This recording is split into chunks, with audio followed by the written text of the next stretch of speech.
Hi there, Malcolm here with my 13th Booktube video, and today is day 10 of the Strike Back Videoathon. The suggested topic is 5 vlogger shoutouts. However, as I'm so unbelievably new to all this, I can only manage one.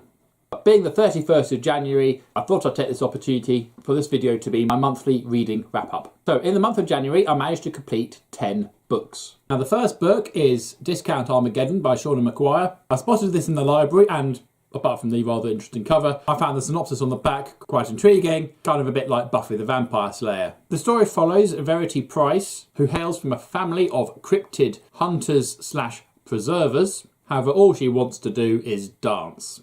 However, when something threatens many of the encryptids in her city, she has to take her dancing shoes off, join forces with a sworn enemy, and defeat the big bad. Now, I found this to be extremely witty, very clever, and not at all serious. Particular shout out should go to the Aislan mice, who are a tribe of sentient rodents who live in a flat and religiously celebrate every little thing that Verity does, which is particularly funny when she has a boy round. My final verdict is buy it. Next up is Star Wars Knights of the Old Republic Part 10, War. These are written by John Jackson Miller and illustrated by a number of different people. Followers of my blog will know that I did have issue with the change in art style from comic to comic throughout the series, but the story itself is very enjoyable. As I do not have this one, I was very delighted to spot it in my local library. This final edition takes a slightly more serious note in that Zane is conscripted to fight in the war against the Mandalorians. However, things always go a bit strange when Zane's involved, and this is no different. I can't really say too much more about this without giving away what happened in the previous books. But overall, I found the artwork pretty good and quite the satisfactory ending. My final verdict, worth reading. Next up is another Star Wars graphic novel I picked up in the library, Purge. This one features 4 stories following Darth Vader's obsession as he hunts down and exterminates the Jedi. In particular, he is looking for Obi-Wan Kenobi. I'll say the first story is the strongest, the one that features on the front cover here, where a small enclave of Jedi set a trap for Darth Vader and then learn it's a very bad idea to trap Darth Vader. It is a particularly memorable story in that it features many of the Jedi who featured in the Clone Wars graphic novels, as well as some of the other graphic novels around the time. As Darth Vader lives to feature in A New Hope, it shouldn't be too much of a spoiler to say that none of the Jedi survive. Subsequent stories are less interesting, where Darth Vader is pitted against various Jedi in an attempt to wipe them out, which he of course then successfully does. Final verdict, worth reading. Next up is Star Wars Clone Wars Volume 5, The Best Blades. This is a graphic novel that contains 4 stories. The first one, Dead Ends, features Finis Valorum and Bail Organa. It's quite heavy in the politics and frankly quite forgettable. Following that is Bloodlines, a story featuring a Jedi's death and is then told backwards as you follow the series of events and lies that led him to this point. It ends with the poignant moment of the beginning, where he makes friends with a promising politician by the name of Senator Palpatine. Definitely worth reading. Hate and Fear sees Obi-Wan Kenobi and the ARC clone trooper Alpha escaping from the clutches of Asajj Ventress. At this point, the Jedi Order believe him dead, and it's left to Anakin Skywalker to try to convince them otherwise and go to his rescue. Most stories containing Ventress are good stories, and this one is no exception. Beautifully drawn and very exciting. I'd say it's worth buying this book just for that story alone. And finally, The Best Blades, a Yoda story where he's on a diplomatic mission to talk to an old friend of his to stop his planet from leaving the Republic. A lot of wordplay here, a little bit of intrigue and some action. The story is pretty well told, although perhaps a little bit long. And of all the stories, this one does feel a little bit more manga. Overall, I'd say this book is probably worth reading. Next up is my book of the month. Each month I pick a book I must read, and pretty much put everything else on hold until I do.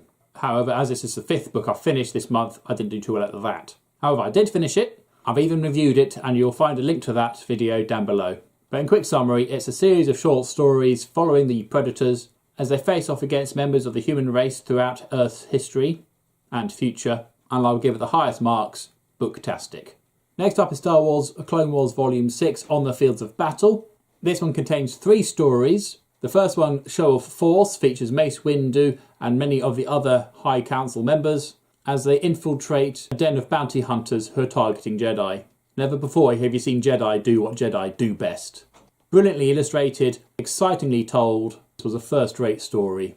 Following that is Forever Young, the shortest story in this book, and it follows a quick skirmish in which Anakin Skywalker tries to protect a young female Jedi from her duties, and he needs to learn to leave her to do her own job, despite her youth and her beauty. The final story is actually split into two parts, Armour and the Dreadnoughts of Rendili, and they follow Aayla Secura, as featured on the front cover here, and her wayward master Quinlan Vos, who at this point is deep undercover in Dooku's forces. In fact, he's so deep it's difficult to determine whether he's gone over to the other side or not. I can't say much more than that without giving away too much of the previous books and what happens in this one, but beautifully illustrated, well told, and with many scenes leaving you guessing what is going to happen next.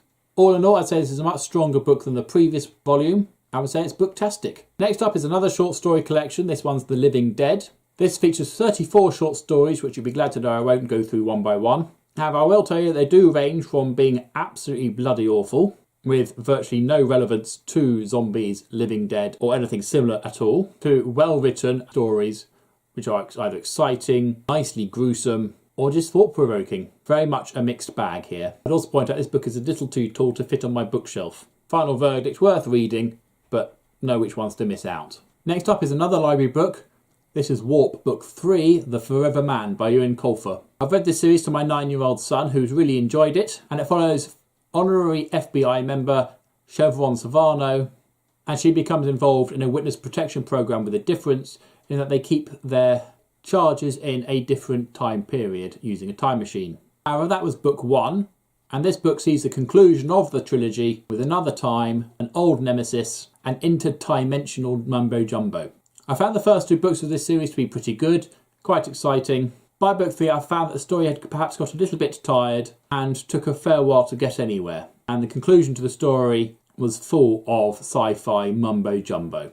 My son enjoyed it though, but I would say this is worth reading purely for completeness sake. Next up is Star Wars Shadow Games by Michael Reeves and Maya Catherine Bonoff, and it follows Han Solo's smuggling rival Dash Rendar as he is hired to be a bodyguard for a popular singer. However, before he knows it, he has the Empire, Black Sun and deadly assassins trying to kill him. This is based just before the events of A New Hope, and I would say that had it not been for Disney, this would be the film that we would have got instead of Rogue One. I can't tell you more than that. This was very enjoyable. I particularly enjoyed Dash's droid Lebo, who certainly has very similar personality traits to Marvin the paranoid android from Hitchhiker's Guide to the Galaxy. This book contained a lot of mystery, many secrets, some of which I didn't actually get, so that was nice. I would say that this book is definitely worth buying.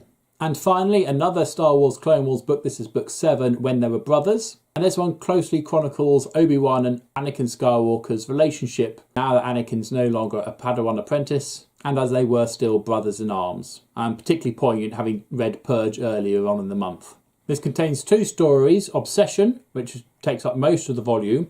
Asajj Ventress is presumed dead, however Obi-Wan Kenobi believes otherwise and is insistent that he find her and stop her. Thus the Obsession. We have a really exciting entanglement with the Gendai bounty hunter Dirge before a very surprising final confrontation. This sees more significant Jedi deaths and General Grievous giving it all he's got. The ending of the story is surprisingly heartfelt. Following this is another story, untitled however, following Obi-Wan and Anakin as they try to sneak up on a fortress. Not much happens in the plot, but it is all about how these two look out for each other, how they've got each other's back, and how they really are brothers. And I'll say this book is definitely worth buying. That's time for the small Booktuber shout-out, and today's shout-out goes to G-Swizzle. I'll leave a link to her channel below and you can go check her out.